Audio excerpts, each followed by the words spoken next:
Hello and welcome to another edition of The Extra Point. I am Kendall Gammon. I am joined by my good friend, Dani Welniak. Dani, thank you for being here. Thank you so much for having me. This is going to be fun. You know, it's really cool. You know, we got to know each other because of your time working with the Chiefs Radio Network and on the sideline.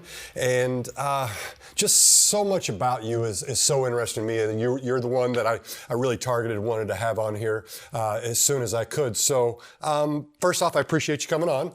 It is a huge blessing. And the fact that you even thought of me to do this, I feel incredibly honored. So thank you. Well, you're welcome. Well, if you don't know, and most of you do, but if you don't know, Dani went to Oklahoma State University, correct? Go Pokes. Absolutely, go Pokes. You had that on here earlier. And then you did you've done a lot of unique things, but we're going to start with this one, which is you have a unique tie to football. I want you to tell just people about that. Okay, so I actually played women's professional football for the Dallas Diamonds for 5 seasons and 4 years. There was one year where it overlapped because we were trying to not compete against the NFL season. So I like to say that I'm a seasoned veteran from that standpoint. Right. I boast my accolades a little bit, as you should as well. I am a 3-time Pro Bowler, Super Bowl champion back in 2008. So Wow. I boast my Super Bowl ring around and used that as a little bit of motivation inside the locker room, of course. So I like to, take a little bit of credit for the Chiefs getting to that point. It's fine. But then I also was the Rookie of the Year in 2007 and was a part of the first all-female women's football team to play overseas. So the first Team USA back in 2010. So I played running back and slot receiver, and that was a huge blessing because it opened up a lot of doors for me. And I learned a lot, not only about football, but also just about my faith, my journey, myself, and also how to interact and work with all sorts and all different kinds of people. So I learned a lot of my leadership abilities from those experiences. You know what, that's awesome. And that kind of brings me into it. Of course, I speak all over, and I love to talk to people about what motivates them, what gets them going, how they deal with the lows also, in which we'll talk about that with some football. I know there's some things. But first and foremost, females playing football. That's a little bit different. When that happened, I mean, I know you're a sports fiend and you love it, but was there any grief that you took from anybody of why are you doing that? And, look at you, you're so pretty. What are you playing football? Stuff like that. Number one, you probably got some of that. How did you deal with it? Well, there were a lot of times where people would ask, oh, you play that lingerie football stuff, right? No. And yes. So I would have to quickly correct them and tell them that we played the real stuff, 11 on 11, helmets, pads, NFL rules. But I think for the most part, from my family perspective, they were all very supportive. My dad was a linebacker for the University of Nebraska. My mom was an athlete in her own right and was very, she was a single mom most of my life growing up. So she was very supportive of following our dreams and doing whatever we wanted to. And so she was my number one cheerleader. Awesome. And I think I got so much support from them that I didn't really see any of the naysayers until I actually got outside of that, that family bubble. So it was very interesting because when I first got recruited to play on the team, it was when I was playing flag football, my powder puff team in high school. And when the offensive coordinator came up to me and said, hey, you should come play for us, I kind of laughed and I said, women playing football in Texas, of all places, right? Where you're it is a religion. Yes, exactly. You're a kicker, you're a cheerleader, and all those boys down there weigh 230 plus. Right. So good luck playing football. But then when I went to one of the tryouts, I absolutely fell in love with it. And there were a couple times going through, I did that while I also went to college, and I went to a junior college down there in Dallas. And there were a couple times where I'd show up in classes with like bruises all over my arms, and the teachers would pull me aside, or the professors would say, hey, or... You know what? Good for them, though. Yeah, well, that's true. I mean, I know it's because of the reason it may have been different, but good for them for at least noticing and being aware of that. Yes. Yeah, for sure. So I like that you put that perspective and that spin on it. You hadn't had that one yet. I didn't think about that at all. Because I'm sure they had to go out of their comfort zone to do that. Right. So, there were a couple times where they'd be like, is everything okay at home? And I'm like, yeah, I just play football. I just get beat up all the time, and it's by my choice. I choose this. Right. So I think there were the doubters out there who thought, hey, you're going to end up getting hurt. Hey, is this actually what you want to do? Because I ended up turning down softball scholarships to play football. And you you don't get paid much to play women's football. Right. So giving up a scholarship, choosing to do that instead, there were also a lot of question marks regarding, hey, how are you going to pay for college? Right. What are you doing moving forward? How is this actually going to help you in your career? And at that point in my life, I wasn't quite sure. Right. I wanted to be a marine biologist back then. Okay. And you're just like, I just want to do this.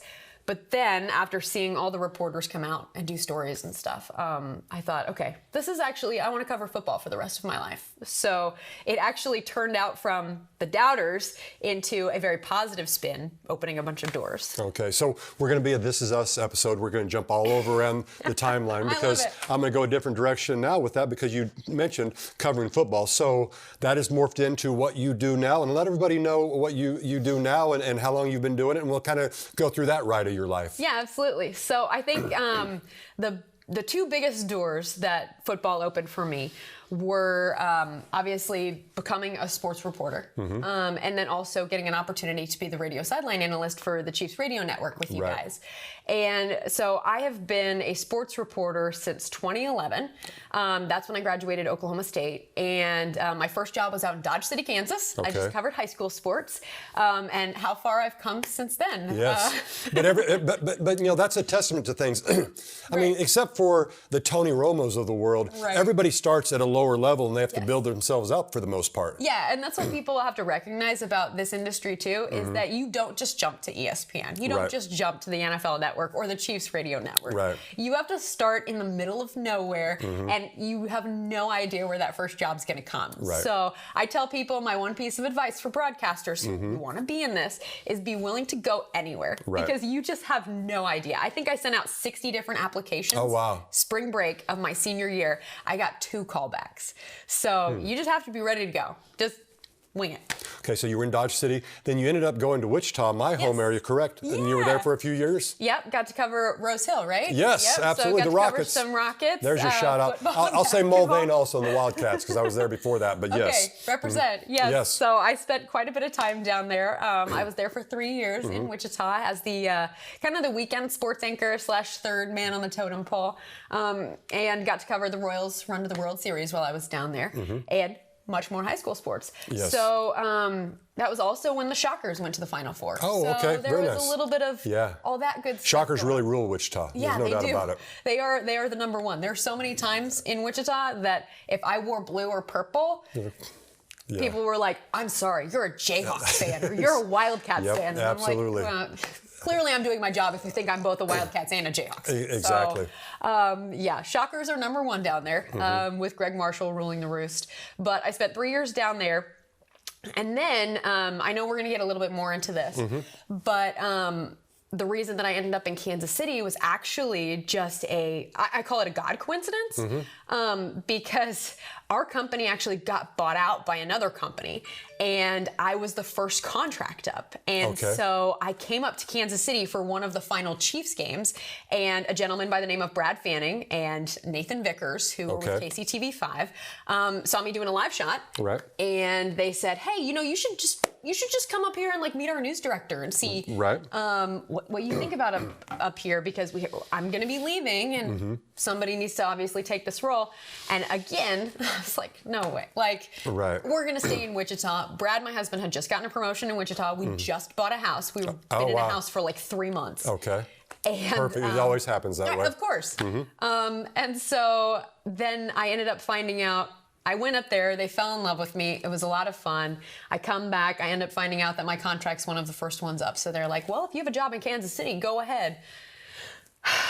And so I told Brad about it, and he said, we're going to pray about it. And we did. And about 24 hours later, he woke me up and in the middle of the night and said, I've been praying about it, and I think we need to go to Kansas City. Wow. So that's, you know what? Again, we're going to segue again because number one, you're talking about your faith, and you and I both are Christians, and we have that on our sleeve. And I love to talk about that, and we're going to get into that more. But I want to also talk about your husband, Brad, and the fact of, for you to do what you do, and he knew that. He has to know that for the most part, to get to where you want to get, there's going to be 2 or 3 different steps. And, he's been so supportive all along the way, hasn't he? Yeah, he has been phenomenal. And that's one of the things I've talked with you multiple times, is that significant others definitely get the shaft when it comes to being an athlete, when it comes to being a broadcaster. Because on our first date in Dodge City, I told him, I said, if you want to keep pursuing this, that's great. But you need to know that we're going to be moving every 2 to 3 years. Right. So have that in your back pocket. Recognize that it's going to be really difficult for you as a significant other to stick with me, because those are my goals, those are my dreams, and nothing's going to get in the way of that. And he has been incredible. Like I mentioned, it's like he got the promotion in Wichita, but he was willing to take a demotion to come up here to Kansas City with me.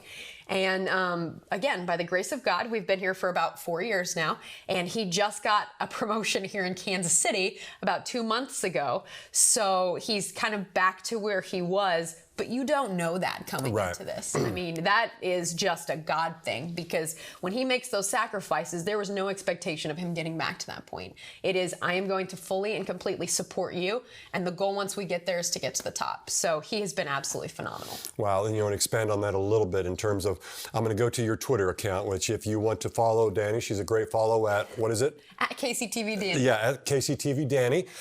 But the thing that I bring that up about that is on your profile, I love the fact I think it's basically said, God gave me the gifts, I give him the glory.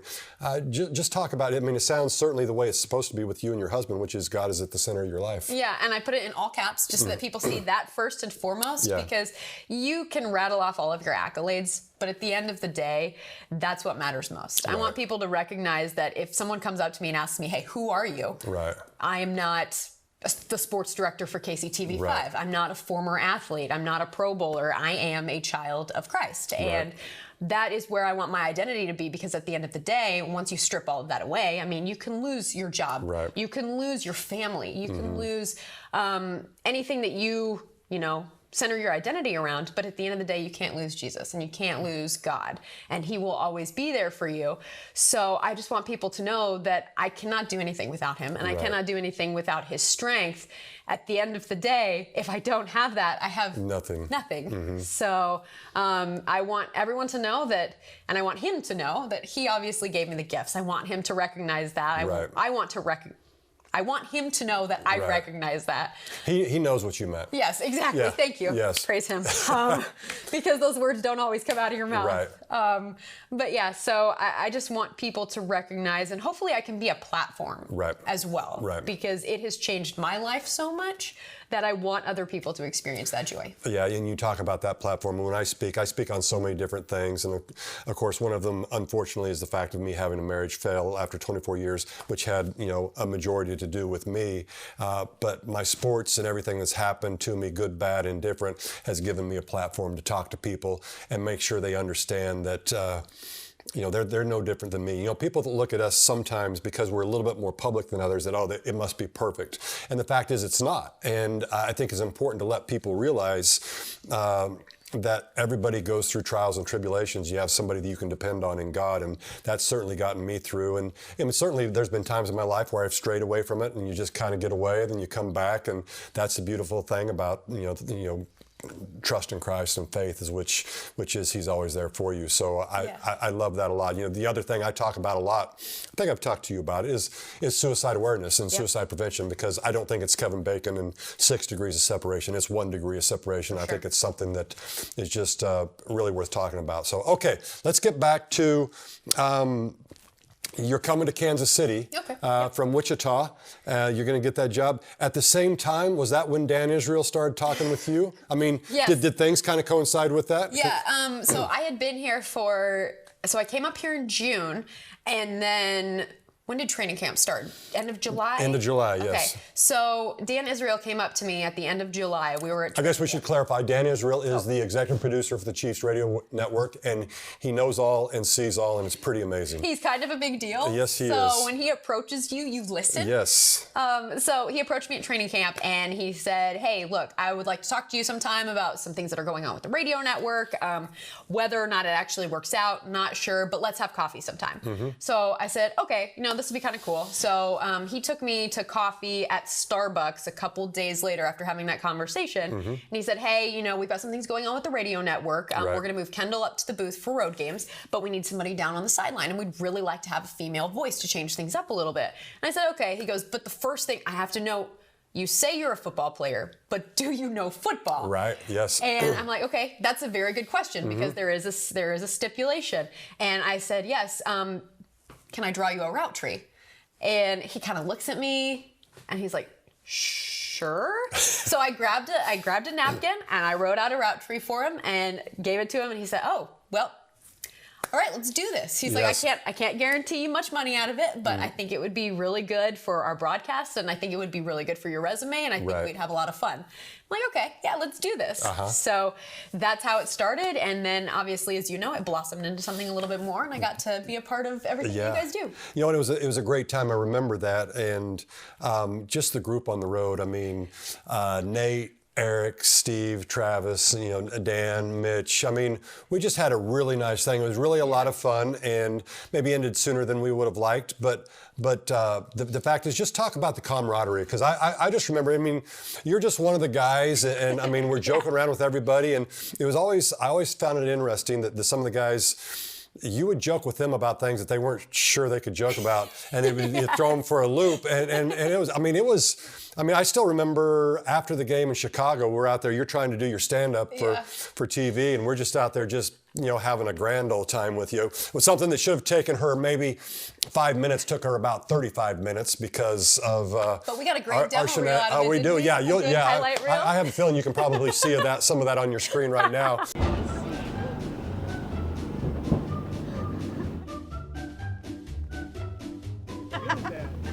Okay. Oh, that would have been so good. Hang on, I'll do it again. Hey, let me do one like this. We'll go back. Okay, I'll just start rambling. No, it's squash.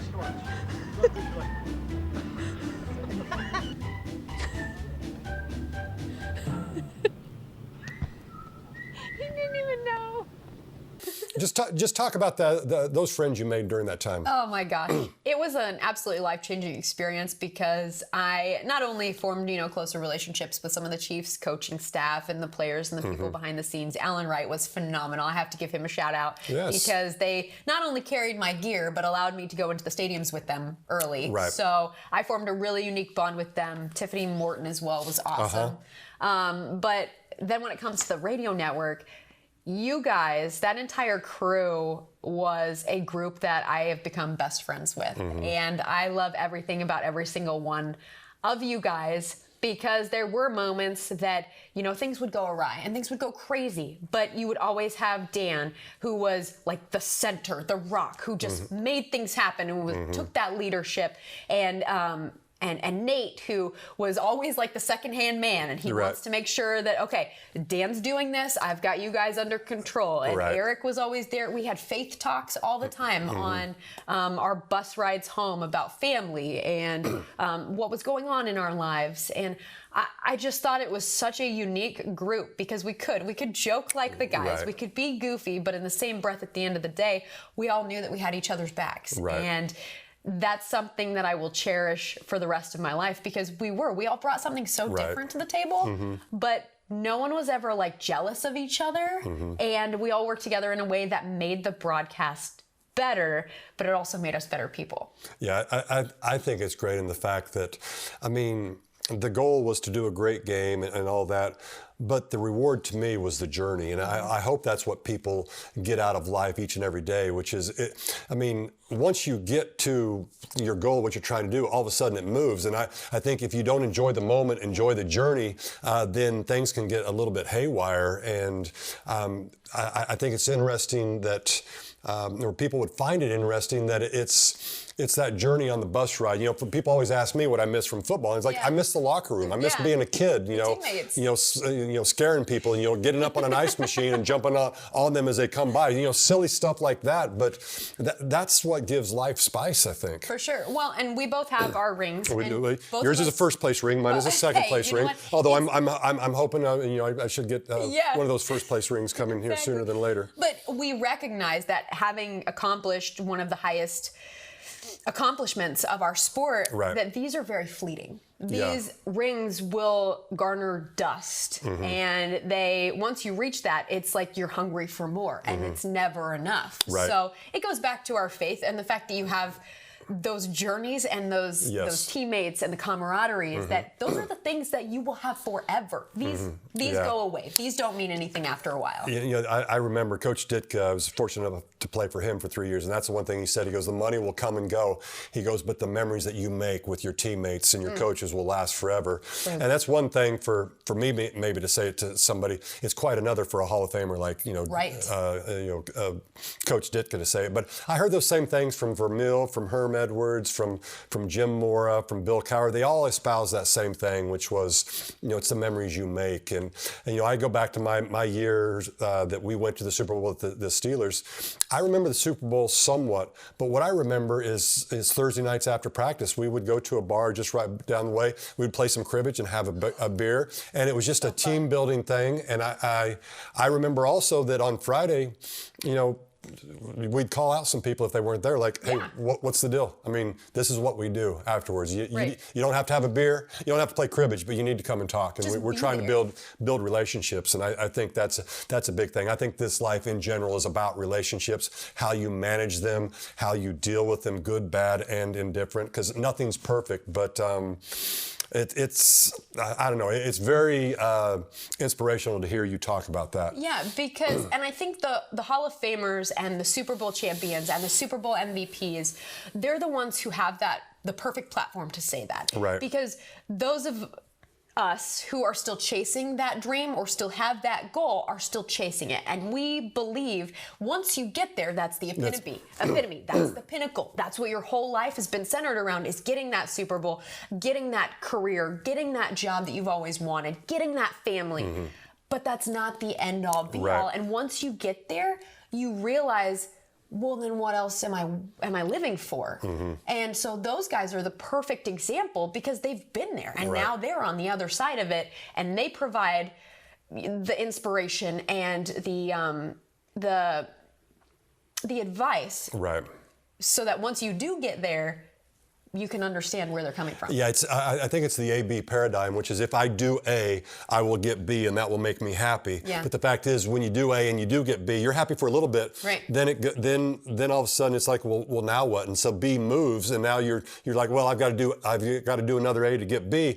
But the big thing is being where your feet are, enjoying the moment, enjoying the process, good, bad, or indifferent. As I said a little bit ago, if you can do that, then I think that is certainly a big key to life. Yeah, and recognizing the people who got you there. Yes. I think there are so many times that people get to that pinnacle and only thank, a few people, but there are so many humans along the way that have impacted you or made some kind of, have influenced you in a way that have made you who you are today. Right. And so to recognize all of those people, from your kindergarten teacher to your mom to your best friends to even just, somebody who you ran across at a coffee shop who gave you some words of inspiration, or having these conversations with you, Kendall. Like, these are the moments that build the person that I am, and I'm sure you have those people too. So I think everybody needs to, humble themselves and recognize that you are not where you are because of you. There are so many different pieces to the puzzle, and to recognize that, I think, makes you a better person too. Yeah, I think they say gratitude is the ability to recognize and be thankful for what you are and where you are, and understand that you did not do this alone, that there was other people that added to that. That's not verbatim. Obviously, Brene Brown will butcher me for saying that, because I got it from her, but I'm a big Brene Brown fan, so that's one big one. Now, you talked about relationships in so many different situations. It was a big year for the Chiefs this year, certainly. Winning the Super Bowl, so many different storylines, so many different people added, so many relationships, all that. But one that you're around the team on a weekly basis for a while on the sideline also. I mean, you formed some really good relationships with some of the guys, just like I have. It's funny, some guys you just click with more than others. I've found that. Crazy. And I think one that you really clicked with a lot is Chris Jones, right? Oh my gosh, yes. Chris Jones and I have a really good friendship and relationship, I think, because of just the way that I came in. When I came in and he came in around it's kind of around the same time-ish. He was one of the first interviews that I did for the radio network. And I walked up to him and I, asked him a couple questions. And then I shook his hand because whenever I talk to those guys, I want to make sure that they know I got a firm handshake. I'm here to do business. Yeah, there you go. Like, that's my sole purpose in here. I have no other reasons. And he grabbed my hand and he flipped it around and he said, "What is that?" I said, "Well, that's my Super Bowl ring." And he was like, "What? No way." So I explained it to him. I gave him the background and I looked at him and I said, "You're going to get one of these one day." Wow. So very cool. I just wanted you to know that. And he was like, "I think we will too." And sure enough, here we are. I think that was 2 or 3 years ago.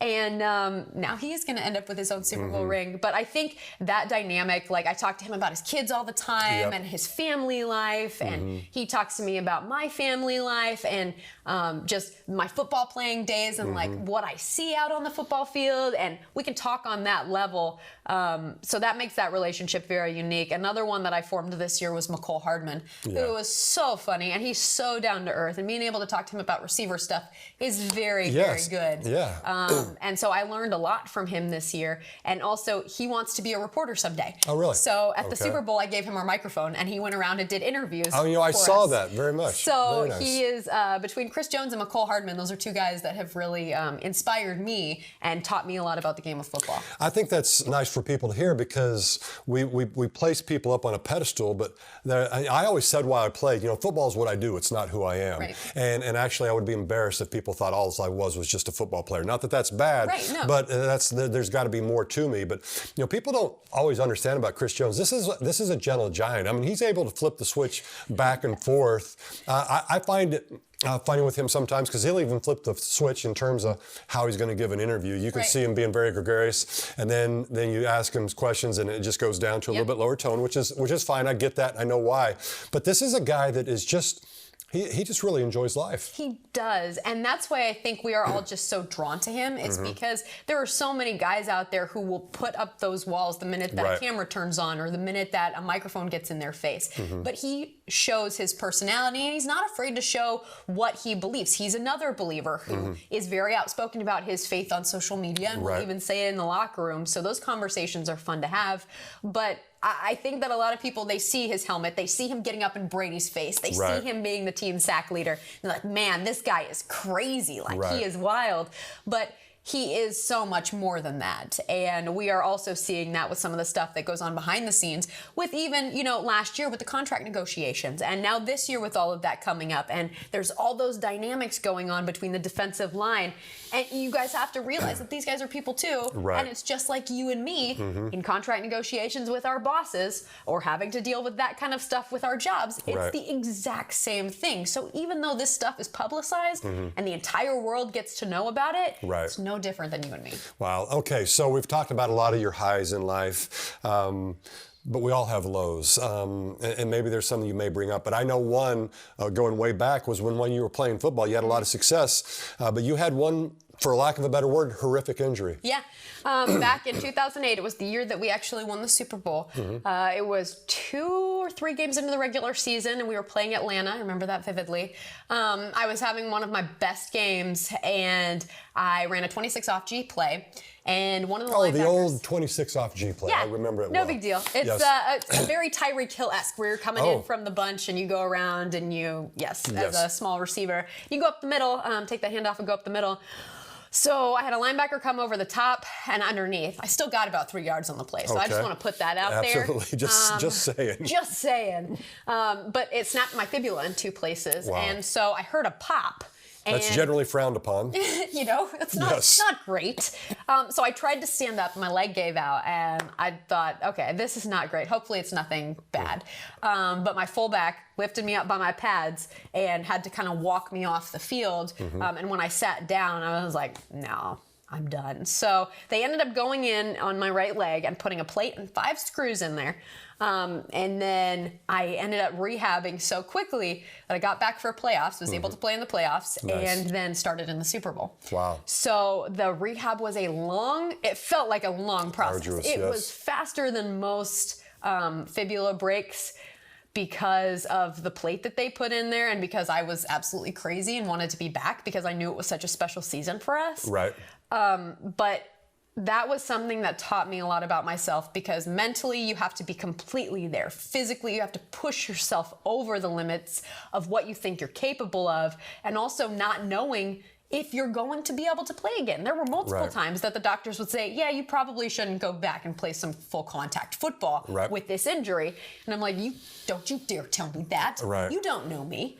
Doctors, they know pretty well. I mean, yes. But I just felt like it was a moment in my life that really taught me a lot about who I was, what I wanted to accomplish, and just the mental limits that we can push ourselves to that we don't even think that we're capable of. That brings up the point that I was going to say, you read my mind, which is oftentimes until we're faced with adversity, we really don't recognize, I think, as human beings, what we're capable of. And there's the physical side of it, but I think more importantly, it's the mental side. I mean, you can't do anything, I don't believe, physically if you don't have it, mentally or emotionally, and you can't tell yourself that, I've got to give more than I'm going right here. Yeah.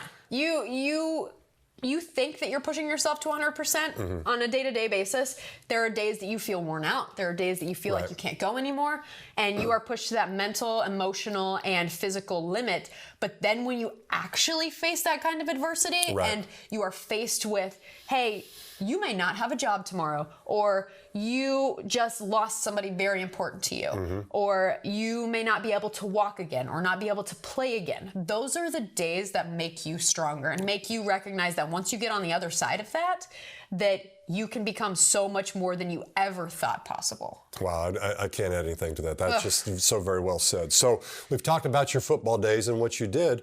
A lot of relationships formed with that. One very interesting relationship in Katie Sowers because of, with the topical in the Super Bowl, Chiefs playing the 49ers. Katie Sowers, a former teammate of yours on that Super Bowl team? No, she was actually part of the World Championship team. The World Championship team. Because she, and part of the All-Star teams. Okay. Because she actually played for the Kansas City Tribe while I played. So she was up here in KC, and then she played for the KC Titans when they ended up changing their name and ownership. Okay. So she and her sister Liz, they're identical twins, and they are some of the most phenomenal athletes you will ever come across. Liz she's a big bruiser. Like she lit me up a couple times because she played both ways. She could play quarterback, receiver, tight end, linebacker, you name it. But we have become really good friends because not only did we have those relationships on the football field, but we were also able to bond off of the field with kind of our goals in life. Like Katie always wanted to be a coach. That was her goal. Liz wanted to be the best quarterback she possibly could be, and that's what ended up putting her on all-star teams and Team USA. Gotcha. And I was a very driven individual as well, and I wanted to be a broadcaster, and I wanted to,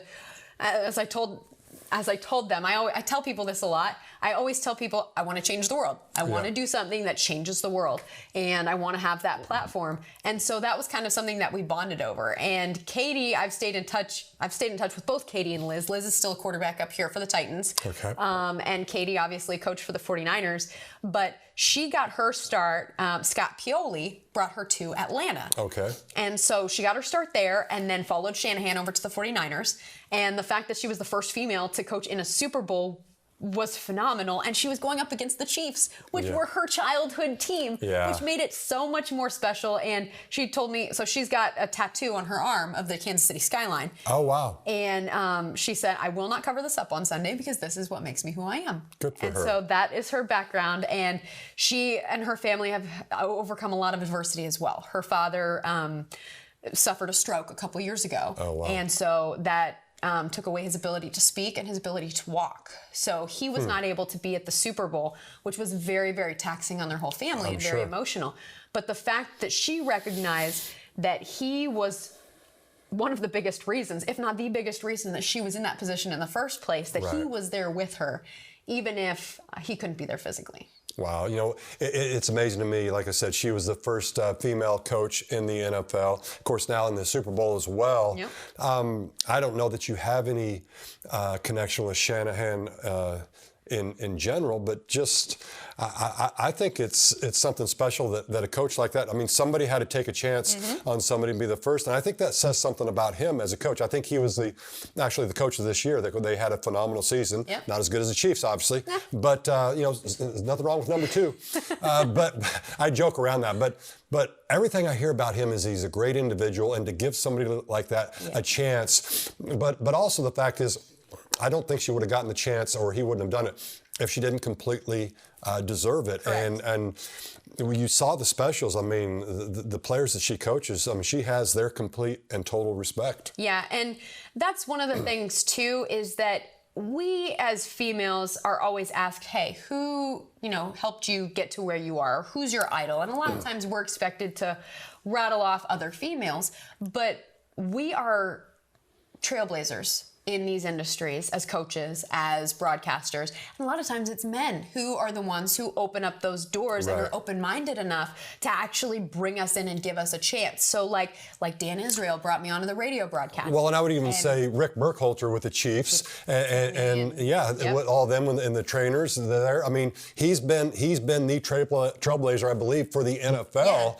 Yeah. And I think that, I have a great relationship with Rick because he was my first trainer when he was with the Steelers. Really? Going way back to 1992. So I've known him a long time. He's top notch, obviously, but go on. I'm sorry. No, I think that's perfect. Yeah, that's what we're talking about. It's those men who have the open-mindedness enough to trust you and believe, hey, you know what, we're going to give you a shot because we think that you're just as good as we are, and you don't have that pride to think, oh, there's a woman coming into a man's world and kind of, put in the stiff arm. No, they open the door for us and they say, you know what, we believe that you can do this.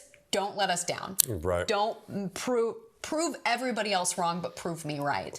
And so I think that's so important from Shanahan's perspective to allow that to happen, from Dan's perspective, from Rick's perspective. And there are so many different men out there who deserve just as much credit as the women for getting us into these positions. But then also back to your point, you get those positions, but then you better prove your crap. Right. That you can stay there. Yeah, but that goes for male, female, anybody. I mean, you get a chance, people take a chance on you. I just like the fact that, as they say, they look at somebody as an individual, not a man or a woman, but as somebody who can do the job that's being asked. And when you get that chance, you've got to take advantage of it. So we've been talking for a while. I think this will be a nice one to kind of end with, and then I'll ask you about what is your extra point. But you had a very unique opportunity this year that you took a hold of in terms of being a member of the first all-female broadcast team for a bowl game. Tell everybody about that. So it kind of took me by surprise because when I was originally called by the play-by-play announcer for TCU, he said, hey, we're looking for a crew to put together, an all-female crew for this Cure Bowl down in Orlando. And we think that you'd be a really good candidate. We've heard from a couple different Big 12 play-by-play guys that, you know your stuff. So we'd like to invite you to be a part of this. And at first I'm like, okay, I've done sideline reporting. Like, this will be great. I can totally do this. By the time we got to the end of the conversation, he said, oh, by the way, we would have you be the color analyst for this game. And have you done that before? I said, well, not in the actual capacity of being a color analyst, but I have learned from the best. Yeah. So I think that I could probably handle that responsibility. And as long as you guys are well aware that this would be my first opportunity doing this, I think that I would like to take it head on. And he was very much like, yes, no, you can do this. I think this is going to be great. So I end up going down to Orlando in December, and I meet up with Jamie Say, who's the sports director of the CBS affiliate down in Orlando. She did the play-by-play. She was also the play-by-play voice for the Orlando Apollos for the AAF. Okay. Which unfortunately folded a little bit earlier than they would have hoped. But she ended up with a ring because they had the best record. So there you go. And then Melanie Newman, who's a phenomenal sideline reporter, was the sideline reporter for that event. And we became the first all-female broadcast crew for an FCS bowl game. One of the fun aspects of the 2019 FBC Mortgage Cure Bowl is the first all-female radio crew to call a football bowl subdivision game on a national radio network on Bowl Day Radio. Jamie Say, Dani Welniak, and Melanie Newman on the call. Jamie Say, the WAER sports director, 1997, 1998 at Syracuse University. One of my first bosses in the business. And there's Melanie Newman, who has spent the season with Liberty University football, so well-versed on the Flames. And Dani is an accomplished football player in her own right and sports director in Kansas City, Missouri. And It is with great pleasure that we now send you to Jamie Say, Dani Welniak, and Melanie Newman on the call. 2 or 3 on that play. Yeah. Go ahead, Dani. I was going to say the dual backs back there are a lot of the reason that you can set up plays like that, give Wirtz a potential option play, and that is why that was semi-successful. Yeah, gain of 3, 2nd and 7, ball at the 33 of Georgia Southern. Liberty leads the Cure Bowl 13-7 in the second quarter with 9:29 to go before halftime. 2 in the backfield, it's Kennedy and King behind Shy Wirtz, and Wirtz is going to keep. Now option pitch to King, takes 1 hit, he's still on his feet, and he's finally dragged out of bounds at the 35-yard line, gain of 2. Another one of those options I was talking about with Wirtz taking control of that one. The fake to the left, the linebacker expands, opens up the middle of the field, and it's another way of kind of being able to run the outside pitch, even a quarterback draw. So if the linebacker stays inside and forces the QB to bounce it out outside of the tackle. 3rd and 5 for Georgia Southern. Eagles at their own 35-yard line. Wirtz breaks the huddle, operating from the pistol. 2 receivers split out to either side. Wesley Kennedy is the lone setback. Wirtz takes the snap, wants to throw, steps up in the pocket. Now he rolls out to his right, fires complete, but short of the first down. Making the catch was Caleb Hood, a freshman, but he's about 2 yards shy.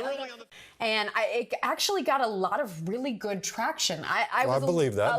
You shouldn't be surprised. First, though, because we have seen other all-female broadcast crews in other avenues of sports, other sports, and there are a lot of people out there, and we did get some of these tweets that they're like, hey, go back to the kitchen or go make me a sandwich. Seriously? Yeah. Wow. But you know that those are the trolls out there who just have nothing better to do with their time. Absolutely. So you kind of laugh those off in this day and age. By 2019, you hadn't had an all-female broadcast crew for an FBS game. Blew my mind, and most of the reception that surprised me as well. Yeah, very cool. Awesome. Well, you know, the name of the show is The Extra Point. We're getting close to it. I should have warned you beforehand, but I mean, just life in general and anything you want to impart. What's your extra point? Okay, my extra point is very simple, but I have always been told throughout my broadcast career to kiss it, which is to keep it simple, stupid. And so my extra point is to make sure that you keep your priorities in line. My 3 priorities are faith, family, and then football, which is also a metaphor for just your career in general and sports. So whenever those priorities get out of line, I have been humbled. The good Lord has put me in my place, and I have also learned to recognize that that is Him making sure that I put Him first, that I put my family first, and then football is that extra bonus that I get to love and work my hobby for the rest of my life. So as long as you keep your priorities in line and you put other people first, your life is going to be very fruitful, even if you have to endure adversity. So keep your priorities, faith, family, and football. I don't think that I can follow up on that in any way, shape, or form. That is beautiful. So I appreciate it. I appreciate you taking time. I'm very fortunate to know you. I appreciate you coming on the show. And until next time, this has been Dani Welniak. I'm Kendall Gammon, and it's been The Extra Point. Thanks.